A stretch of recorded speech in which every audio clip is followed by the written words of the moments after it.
Olá, como é bom te encontrar por aqui. Hoje falaremos sobre separação e divórcio. Quais as consequências disso?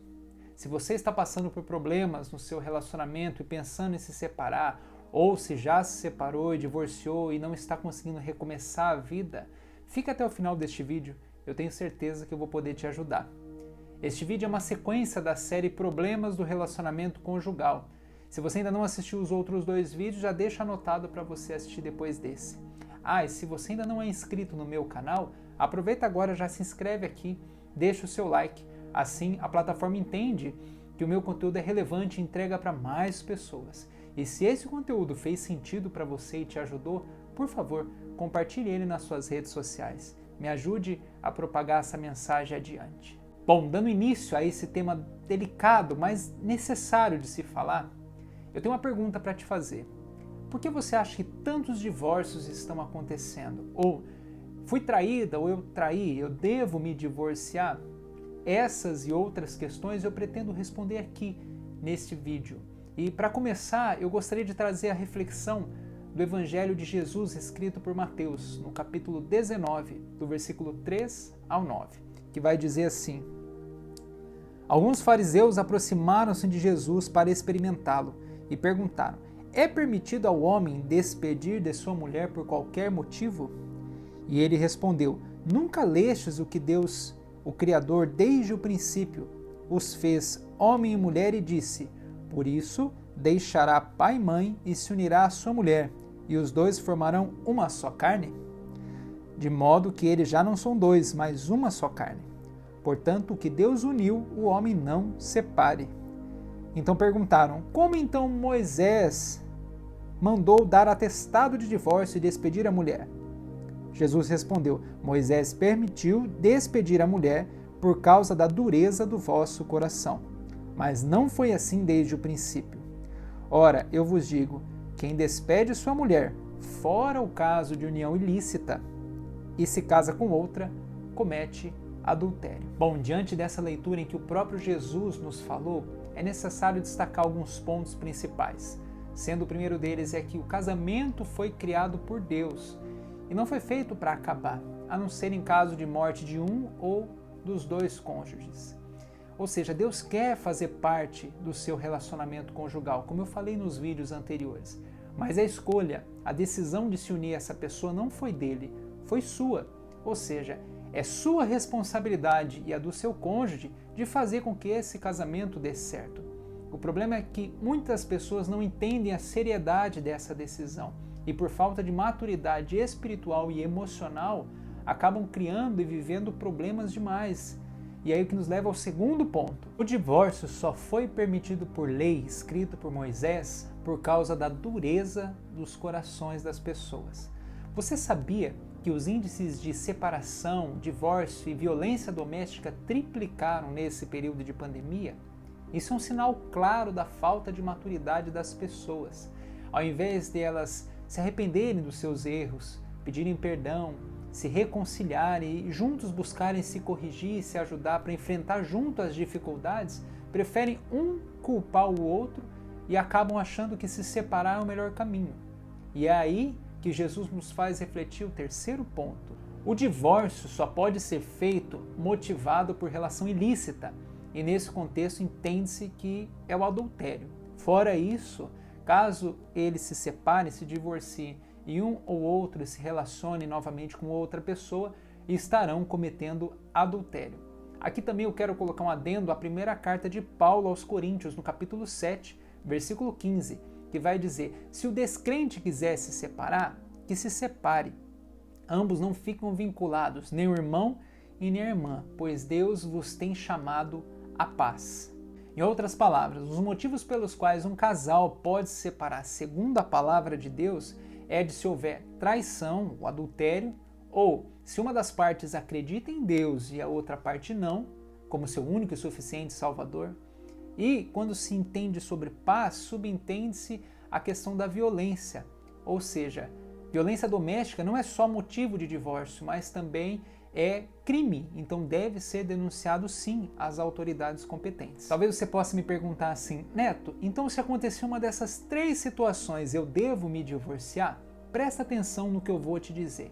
Tanto a escolha de se casar como também de se separar é totalmente sua.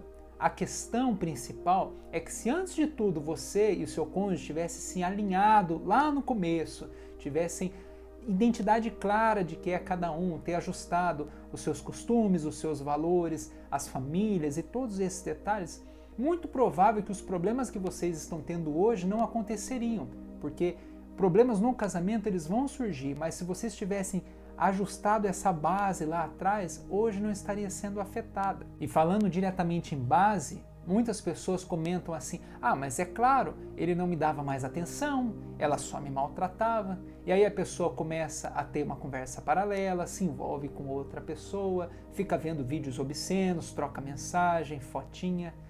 Presta atenção, não tem justificativa. Não adianta você querer dar explicações nem para as pessoas e muito menos para Deus. Ele detesta isso. Pecado é pecado. Pois bem, agora entra a chave principal dessa mensagem. Neto, qual o melhor caminho então a ser tomado? Ou qual a melhor decisão eu devo tomar?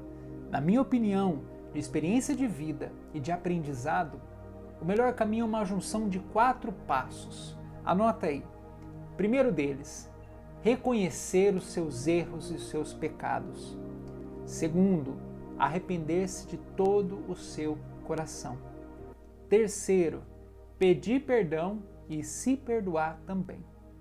Quarto passo, recomeçar sem repetir os mesmos erros, os mesmos pecados. De onde eu tirei isso? Você já observou que existem personagens de destaque na Bíblia que cometeram pecados graves e ainda assim foram exaltados por Deus? Um exemplo, Davi, foi o maior rei que já existiu e mesmo assim ele traiu, mentiu, matou milhares de pessoas e ainda era chamado homem segundo o coração de Deus. Bom, Davi seguiu esses 4 passos que eu citei acima e ele relata isso inclusive no Salmo 51. Um outro exemplo é a mulher pega em adultério, lá no Evangelho de João, no capítulo 8, que as pessoas vão apedrejá-la à morte porque foi pega em adultério e Jesus ali junto. E no final de tudo, Jesus chega para ela e pergunta: ninguém te condenou? Ela diz: não. E Jesus diz: eu também não te condeno. Vá e não peques mais. Ou seja, o Deus que nos criou, ele tem misericórdia de nós e ele perdoa os nossos pecados. Mas a questão é a sua consciência. Se você se arrepende dos seus pecados e pede perdão, Deus vai te perdoar. Mas o problema é quando você diz que se arrepende e volta a cometer os mesmos pecados. E isso é sinal de que você não se arrependeu completamente. O que eu quero dizer com tudo isso é que sim, é possível recomeçar o seu casamento sem que haja o divórcio efetivo.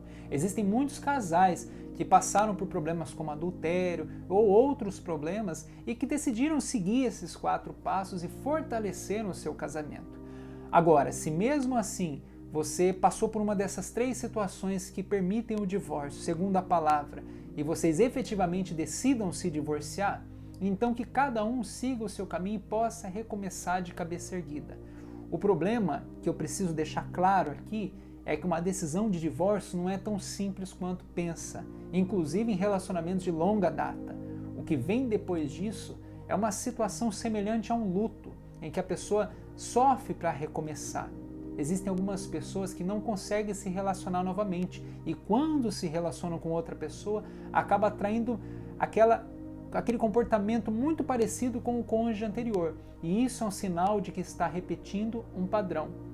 E aí é necessário que você procure uma ajuda profissional. Digo isso por experiência própria e pelos atendimentos que eu já realizei.